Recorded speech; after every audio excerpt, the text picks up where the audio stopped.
So I'm Carrie Regenstreif, and the organization that I work for is called Sudbury Shared Harvest.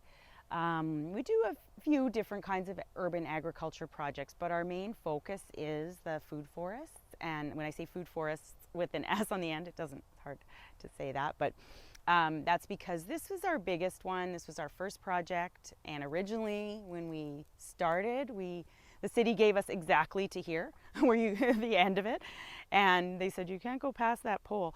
And we always figured, well, if it goes well, we'll ask them to expand out that way. And then people kept wanting us to get involved in doing a garden in a different part of the city. So now we have 8 others, much smaller food forests than this. Like some of them are as small as like a few hundred square feet. It's just like a little patch, you know, and other ones are maybe a fifth of this size or something. This one we started in 2016, the planning for it, and the spring of 2017 we did the first half or so of the planting with volunteers. So we're a nonprofit organization, and we do have at times more than one, but at the moment one sort of paid staff, being me, that kind of organizes things like volunteers and events and things like that. And so we did it kind of in 2 phases, planted about half of it in the spring of 2016, so 7 years ago, and then 6 years ago the second, 17 and 18, so 5 and 6 years ago. So, and everything, like if you'd seen the pictures at that time, like when we were finished, I think Jenny was probably here very shortly after, if not at the planting. It was just wood chips with little plants everywhere. Like it's really quite amazing that this is what it looks like now. And I want to, really be able to answer questions that you might have, and like try to tailor this to what is most important for you to learn about this, because as I understand kind of what you're doing, you're interested in knowing a little bit about plants that might be useful for some kind of a product or something like that. So like I'll give you kind of an overview of what's here to start with. Maybe like we'll take a little tour through, and I won't name every single plant. We do have about 40 plants on what we call our plant list. Of course, things pop in, they disappear. If they pop in and it's a native plant and it's, we probably keep it, like the goldenrod right behind you. That we didn't plant that, but it's a native plant. It's April was just telling me about some of the medicinal uses of it, and so we're keeping it. And then in other cases, we get something that we even planted, like the sea buckthorn here, that really sends out a lot of suckers and wants to take over the whole area. So we have to keep sort of digging those out, and we've given some away to people who have tried planting them in their yards, and that could work, which is a point too. In addition to the fruits of this being kind of open to anyone who wants to help themselves to the actual fruits or leaves or plant parts, we actually also encourage people, within reason, to take cuttings of plants. Like there's a lot of plants here that we started from like a little chunk like that, and it's now spread out all over. And so if people want to take a little chunk home, we do weekly work bees here on Wednesday evenings, and it's kind of a drop-in, and people will come and do some weeding, or they'll do some other kinds of stuff. And starting pretty soon, once the weather's just a little bit cooler, more than this, we're going to do some transplanting. We did that last fall, where we would just take a chunk and kind of put it somewhere else that didn't have much going on and let them spread. So that's a thing to think about, is that like if there was a place that somebody wanted to grow something, and kind of commercially there's some stuff that grows so prolifically that you could kind of start some little thing with a free plant and possibly have lots of it. So we'll just do kind of, like I said, a little bit of a walk through, not so much medicinal as in oral medicinal, but medicinal properties as a topical. You can make like a salve out of it, and it has many properties that are useful that way. And like I said, very prolific. So, you know, you can, if you have somewhere to grow some of that, like it grows like crazy. We do what's called chop and drop. So like I said, we've cut it down about twice during the season, not because we don't like it, but because it actually makes a great mulch and a great sort of a nutrient accelerator for the soil, because it's got very deep roots and pulls a lot of nutrients from very deep in the ground that are not otherwise available to plants. So we chop it down and just kind of leave it on the ground very casually and let it blend in. We have lots of hostas here because the early sprouts of it in the spring are actually edible. We haven't ourselves as an organization done a lot with it yet, but people could come and, you know, take some as food in the spring. Bee balm, you'll see way more of it as we walk through. Not only pretty flowers that the bees love, but the leaves have a lovely smell and flavor. Like when you're going past, this one isn't the prettiest plant. There's some bigger ones that might not look quite as, but it makes a nice tea, has a lovely smell and taste. So maybe actually we'll go this way, berry, but it's really hard to pick because of all the thorns on it. Being called sea buckthorn, it has huge thorns. Oh, but then it's easier to pick when it's actually ready after the frost, right? Oh, is Yeah, that ready right now? they do come off more easily. Yeah. No, these will get oranger and oranger, and they taste better after frost. And in fact, I have eaten them at the end of October before, and the orange color is quite a bit more orange. Yeah. Just keeps kind of getting more orange during fall. They're not really a So the sourness summer that we're fruit. tasting right now is because they're not ripe. Oh, they'll still be sour, but they'll be much better. They're juicier flavor and they're is better. yeah, not quite as bitter. Not quite as sour. Or sour, I mean. This, I think we started with, I can't remember how many plants, but it was trying to take over this whole bed a few years ago, so we dug a bunch of it out. We kind of let a couple of plants continue. People take it home for their cats, or you can make a lovely tea. It's a relaxing tea. So very similar to lavender. Yeah, it's when you get closer, it's very obvious from the smell. It's not lavender. It's it's got its own. It's very close to lemon balm. In the Lemon balm and yeah, cats. People I don't know because I don't have cats, but people give catnip to their cats. Like I'm not sure fresh only. I mean, dried only, because I've only ever seen it sold as a dried thing. But I used to have a barrel of this stuff in my backyard. we have not had yet to both cherry plums. We haven't had yet. And the cherry, we have not gotten a lot of the cherry yet. We do have a cold. It's like we plant cold hardy plants, so we're not trying to grow cherry trees like the cherries you buy in the grocery store. They're all varieties that have been bred in Saskatchewan specifically for very cold climates. Same with our apple trees. Like we're not trying to grow gala apples or honey crisp or anything like that. We're trying to grow varieties that most people have never heard of. And so the cherries, not sure why we're not getting cherries. The cherries spread like crazy. This whole patch here is what used to be one cherry tree that's just kind of spreading around. And we're trying to cut them down so that they'll focus on the one tree. But a lot of this has just popped up this summer. Like we cut down so much in this area. So yeah. And that was probably that I believe is the one. No, either one of this one or this one are the original planted ones in this corner. This is cherry, yeah. Not spread as much or something like that. Anyways, we do have the odd one that pops up that is not from wild, but we have planted a few and they've, done. But we had planted the other ones earlier and they really do well. Anyways, the apple trees that, if people hadn't picked them before they were ready, there should still be apples on them because a lot of these varieties are not supposed to be ready till at least now, and sometimes as late as September, mid-September.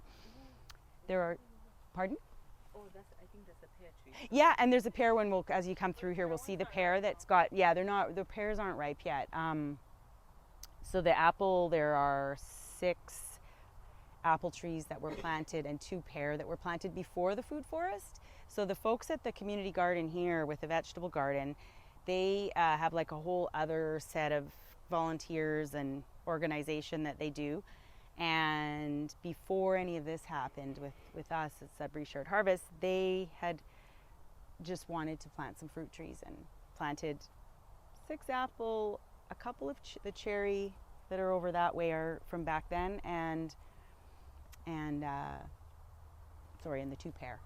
So they're a little bit bigger than like that. You wouldn't expect an apple tree to be that big after 6 years. Like this here is probably close to 10 years old now. And they're producing quite a few apples, but they are also dwarf varieties. So they're meant to not get as tall as full apple trees, and I'll prune them specifically, try to keep them from getting too tall. We want them to be so that you can pick them without a ladder. Right. There's some coconut trees that are like that.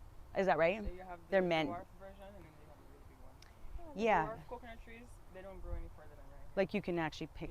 Yeah. So that's the idea with these, is that you can pick them without, endangering your life.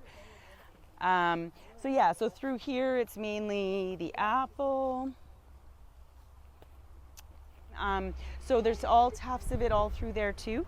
So creeping thyme, it's not the kind that you normally cook with. So it's edible, but it's not, it can be kind of bitter, like it can be quite strong. It probably would make a nice, like, something in a tea or something like that, or even in a salve or a cream. Like the smell of it is beautiful, but it's strong for cooking.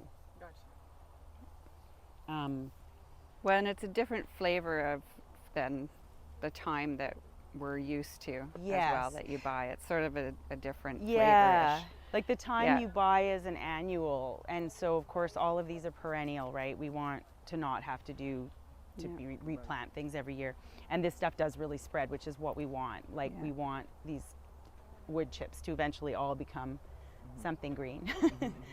So, and again, it's really good medicinally because of its strength, right? Right. So, yeah. Have you used creeping thyme in making something mostly before? mostly for scenting. Yeah, really, I love mostly the smell for of it. scenting. So, and it has a really strong Scenting for your medicines?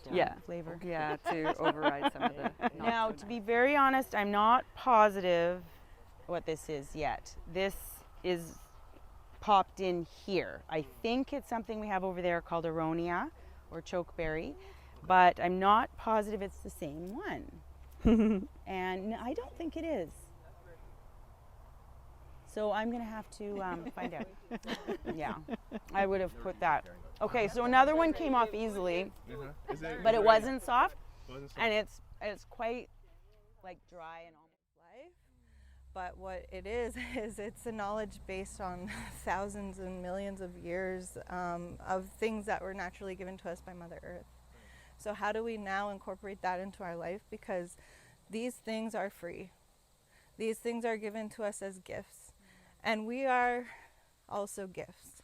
So how do we utilize the gifts that we were given and the gifts that Mother Earth gives us? So helping people find their purpose and their gift, and helping them to practice utilizing those gifts. So that's what we're learning today, is we're learning what we're good at. So maybe you don't like harvesting the medicine, but you like to process the medicine, or maybe you like to intake the medicine, and you really need that medicine and it helps you in your everyday living. So we're going to find out today, like, what part of this do we really like? There's lots of bugs out here, so there's mosquitoes and things. You're going to have that to go through. So I'm just going to say right now, I don't think there's a lot of bugs. It's not really bad, but if you need bug spray, I hope you brought some, because I just have like the natural kind, so it's not going to be as potent and things like that. Yeah, so,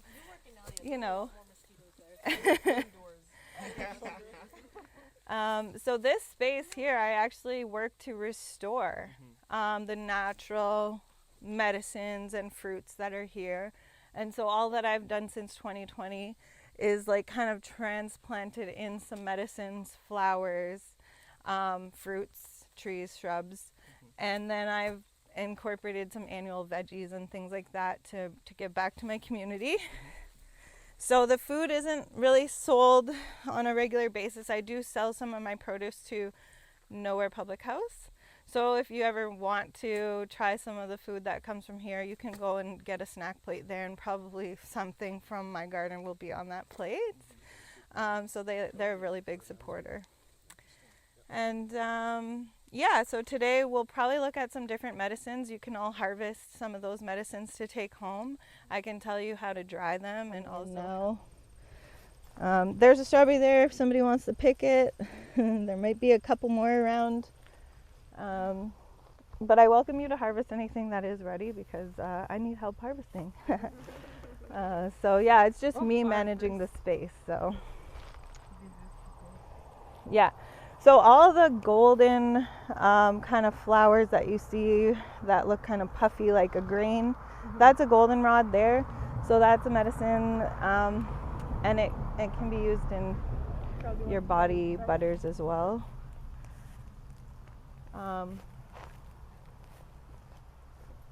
Yeah, so thank you. Yeah, we chatted a little bit about goldenrod at Dozy too. So, like that. yeah, I haven't used a lot of goldenrod, but I want to start using more of it, so I'll probably do a bit of harvesting, just because when I take things out of these beds that are where my food is, like this is sweet fern, this is also medicine that I harvest. It's also a natural bug repellent, so you can, extract this into oils, and you could just rub the leaf right on your skin. But so like instead of like throwing this in the compost, I'll just harvest this stuff that's in the bed, and then that's what I'll be drying to use. Yes. And I'm really new to like gardening, like veggies and foods, and I'm new to the herbalism, but I guess what I learned from my family was herbalism. I never thought of myself as a herbalist until somebody's like, well, I think that's a strength of yours. So I'm starting to really learn more about different things. But these are some medicines that I want to send you home with today. So these ones here, these ones are echinacea, these are purple coneflower. And you can dry the petals and make tea with them. It's an immune booster, this one. Can I mix the two? Yeah, you can. Actually, what I've done is I've picked some of these, I picked some of this, I've picked some of that, I picked some yarrow, and I picked some self-heal, and I put it all in a pot on water, and I usually cook it on the fire. Yes. So that's usually what I do, but yeah, you can mix these things together and make a beautiful tea with them. And this one here is a wild bergamot. So it's like so you know what's weird though, was that these started like that. Okay. But then this year they're wild. Oh, cool. I don't know if that's a thing, or. So they started from. They started out like that pink fuchsia. Oh, really? Oh. And then this year they're like this purple. Okay. His little legs. Yeah. Big orange pollen sacs on them. So they're really happy here because I don't cut anything down. Yeah. So I think what we'll do is we can take some of these, but I don't think we'll take from this one, because this one looks like it's getting a mildew on it. So I think that one where you are might be the better choice, right behind you, Gina. It's looking a little bit healthier. You can use the flower, the leaves. Yeah, you can all have that flavor. So the flower and the leaf and the root, they're all used for different things. So this is where I advise you to do your own research, because you can like make certain things with certain parts of the plant. So your body products most likely are going to use the root, and like the teas are going to be like the petals and the leaves. Why the root? Because the root will have different properties in the medicine, and it's going to be good for different things. Like maybe the tea is good for stomach digestion. Okay. And then the salves are better for the roots because there's concentration of medicine in the root. But it's also how you cook the medicine and how you prepare it. That's going to make a difference in your body products and what kind of body product are you making. So that's where I think it would be good for you if you harvest these things to find out which part you're using for which kind of cream, because I don't know what kind of products you are making, that kind of thing. And if you want certain products good for different things, it's best to use the part of the plant that is going to be best for your salve or poultice or whatever it is that you're making. And the teas are pretty simple and straightforward. I've just used the petals and the leaves. You add honey? I put honey, I put other sweet fern in there, and I put yarrow in there, and I put self-heal in there. I just put a bunch of nice things because sometimes certain plants have like a bitter taste. Yes. So you kind of counter them with different more that are sweeter, and then it kind of balances it out. Exactly. So honey and maple syrup are two of my main sweeteners. Okay. But they're also medicines. So that's why you have to be careful, because maple syrup is a detox. So the maple sap is going to affect each person differently, and the amount that you use is also going to affect you differently. So it's just dependent on you as a person, how your body reacts. Yeah, so just know that when you're going to use those things, to maybe see how your body takes it before you just, make a big pot of it and drink it all, because it's, like 1 cup a day. It's not. And then kind of see, and you're like, oh, I'm good. Then next time I'll do like 1.5. Yeah, and some things might be working for you, so it's going to be something that you are going to come up with a routine. Okay. And then you know what that routine is good for you, right? I have to wash this before I eat it. You should, yeah. You can put a little water, rub it a little bit. You're not going to just throw the leaves away.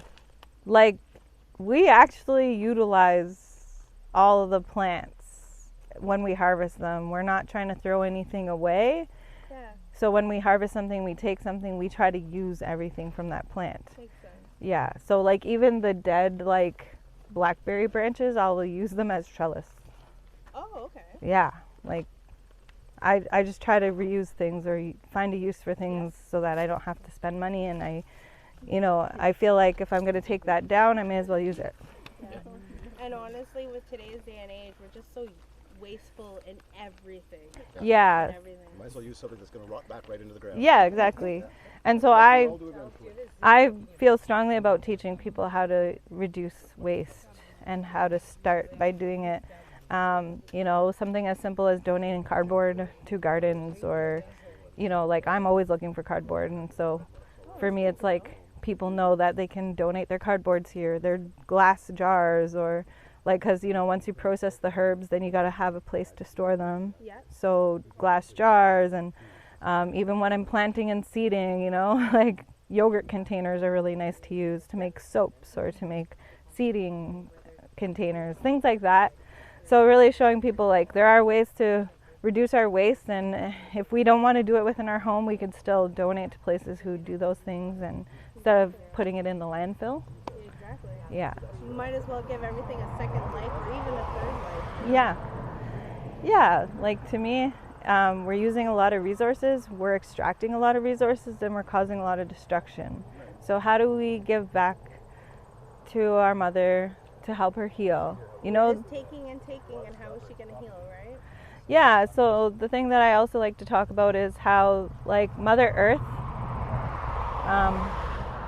water, they heal themselves. Your body heals itself.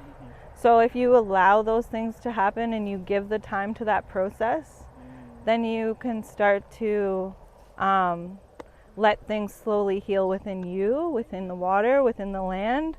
And since I've started restoring this space, in the 3 years, I'm seeing new things.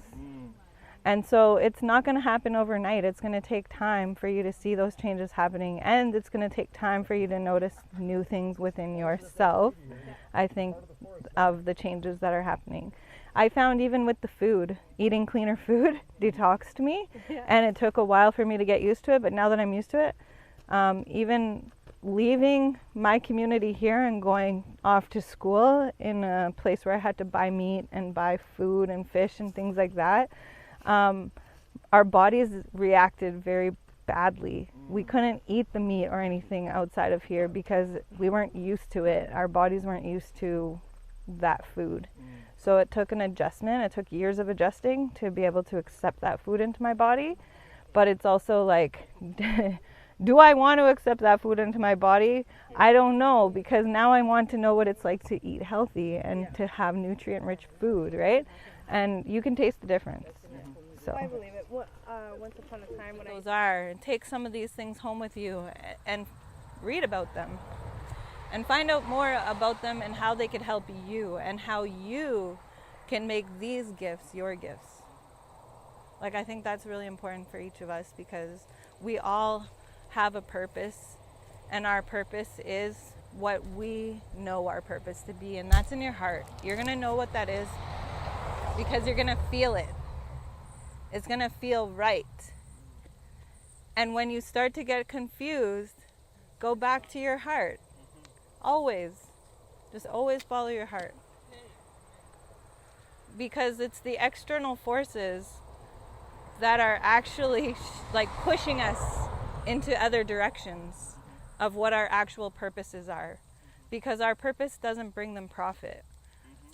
You know, so that's why it comes important for us to stop letting these four walls put us into this boundary of accepting who we are. We're allowed to go outside of that box. We're allowed to be ourselves. But you can't be afraid to do that. You can't be afraid of what other people might think about that, because they're too scared to stand up for themselves, and you need to show them how to do that. And that's what I'm learning with this like whole job that I'm doing, with restoration, with awareness, with education. It's me telling my story and my lived experiences and bringing them forward and putting them on the table and saying, look, this is what I've learned from this. And I don't know if you can learn from that or maybe take something from that. But it seems a lot of people have taken things from the things that I've shared. And it seems to be the only way for us to come together, to work together, to be together. Because there are no races here except for the human race. We're all going to be living to the same goal of survival. And we're just unfortunately in a colonial world, but we still can find ways to decolonize ourselves and our lives. And it doesn't have to be completely, but it can be little things here and there. And I'm going to tell you, what you did today by decolonizing was coming to this space where it's off grid, and you've survived over an hour here.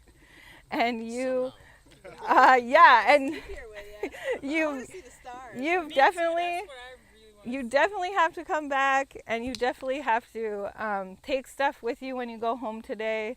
So let's go get some wintergreen so you guys can all go home with wintergreen, and it's a natural pain reliever, so it's used as a tea. You can dry it, drink it fresh, whatever, so you guys will all get to take some of that. Yeah. Oh no. That's okay, it'll still grow. It'll still grow next year. Yep. Here, this is a nice one. Nice and big. Careful. Oh, this one's big. Can't even come That's why it's not coming out, eh?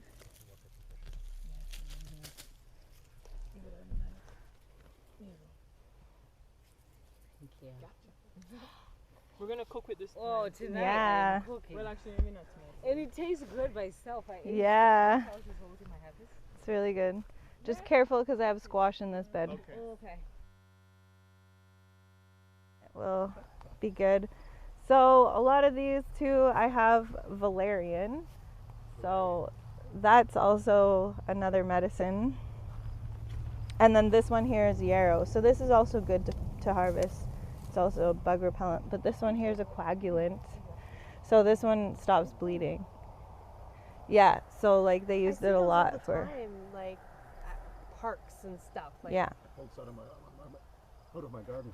Yeah. They Yeah. serve in any fruits, really.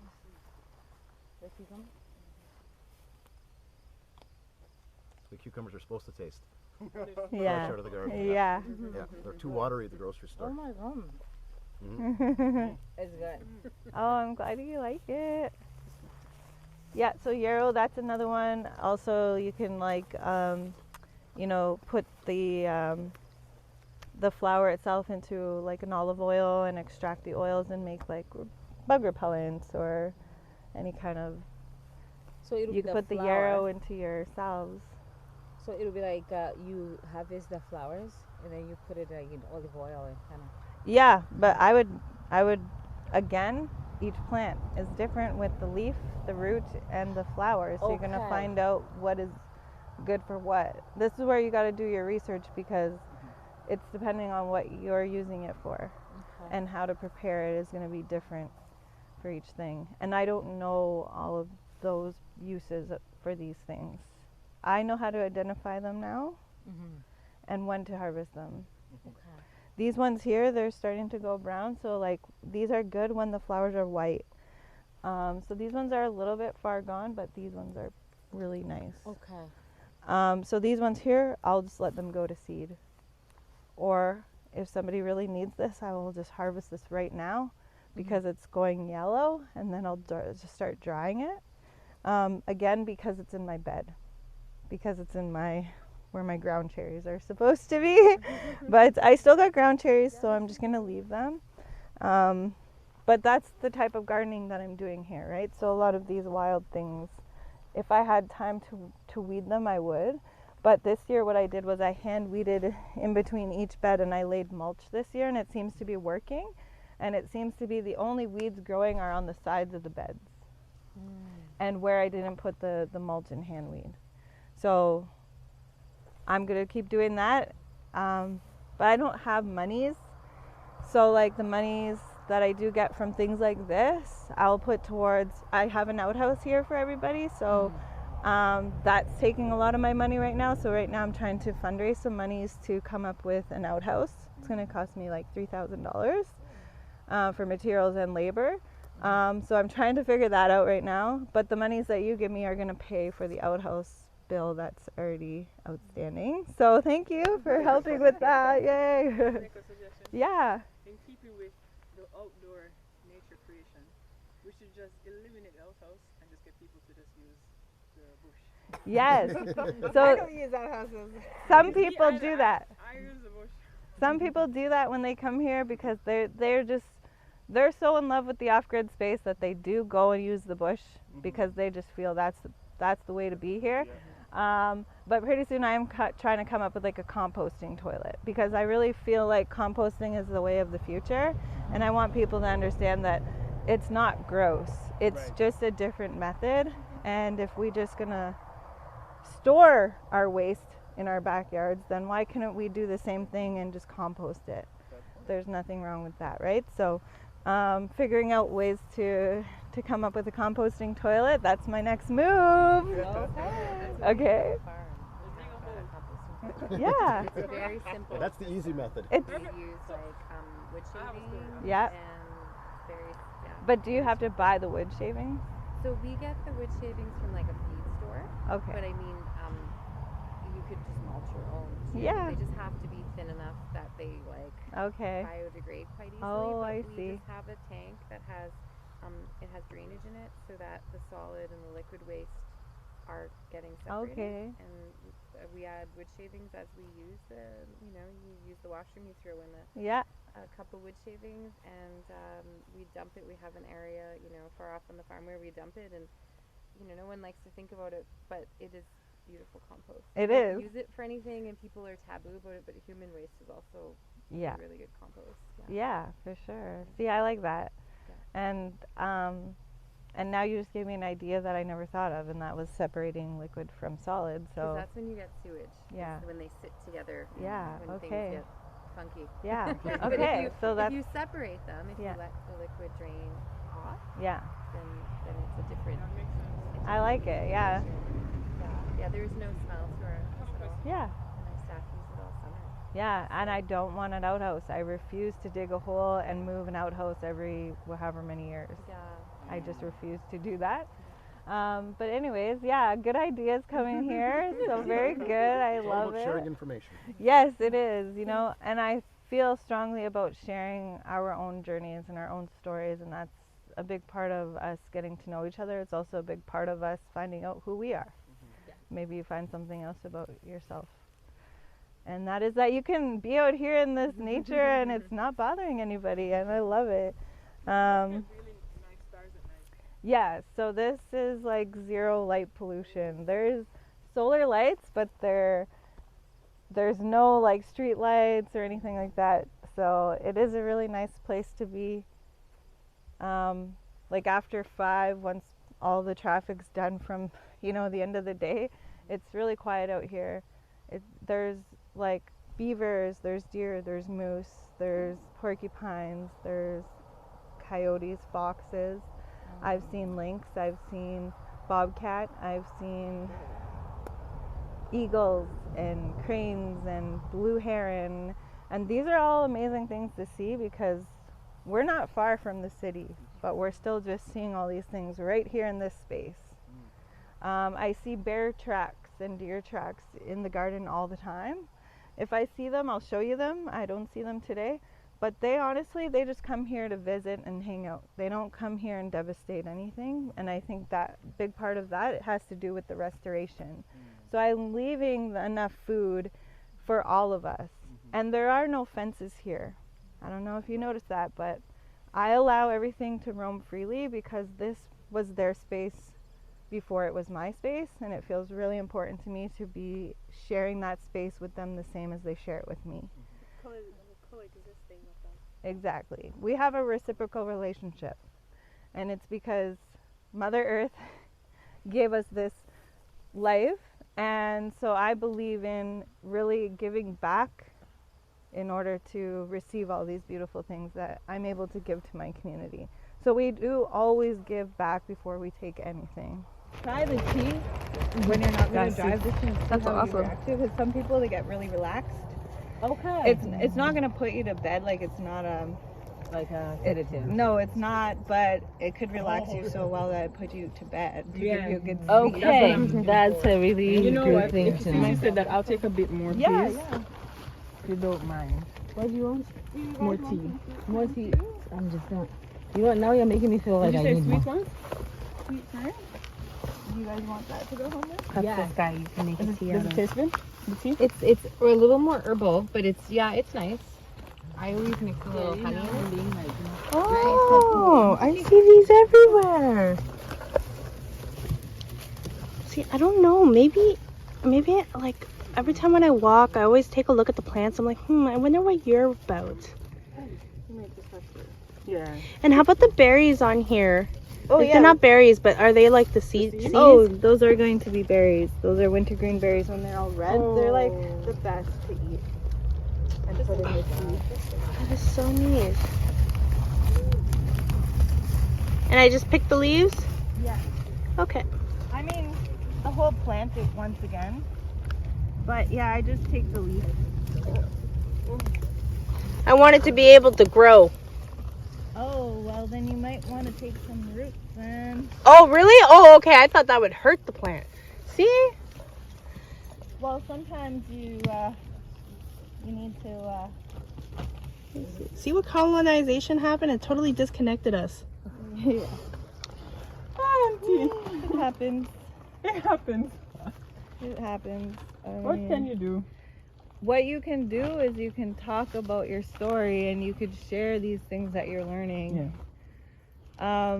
Like I'm really, really affected by residential schools, Indian day schools, and culture loss. So for me, it's really important that we talk about those things.